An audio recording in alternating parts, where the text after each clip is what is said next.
మీకు తెలుసా, India is the diabetic capital of the world. Yes, 17% of the total number of diabetic patients in the world are from India. So as per the latest statistics, 80 million people are affected by diabetes, and ఇంకా ఈ statistics చూసుకుంటే 135 million people are gonna be affected by 2045.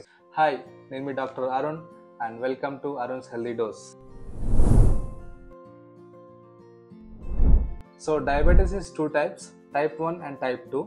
So type 1 మెయిన్గా మనం చిన్నపిల్లల్లో చూస్తుంటాం.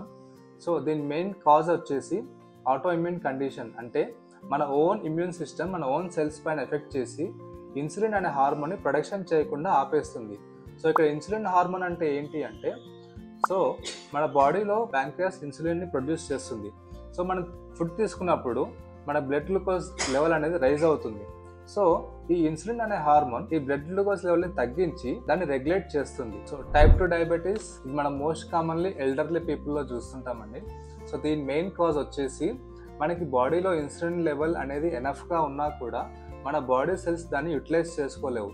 So దీన్నే మనం insulin resistance అని అంటాము. So diabetes it is primarily A life style condition అని చెప్పొచ్చు. బికాస్ మనం ఇంతకుముందు చెప్పుకున్న కండిషన్స్తో పాటు మనకి కొన్ని వేరే కాజెస్ కూడా ఉంటాయి, like obesity and uncontrolled processed food consumption and genetical వీటి వల్ల కూడా వచ్చే ఛాన్స్ ఉంటుంది. సో ఈ డయాబెటీస్ని ఎలా నివారించాలి? సో మనం ఫస్ట్ మెయిన్గా healthy diet is very important and regular exercises. So మనం తీసుకునే ఫుడ్ కొంచెం తగ్గించి తీసుకుంటే మనకు చాలా హెల్త్ బెనిఫిట్స్ ఉంటాయి.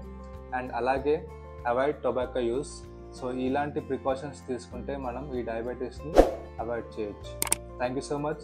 Please like, share and subscribe if you like the video. Thank you so much.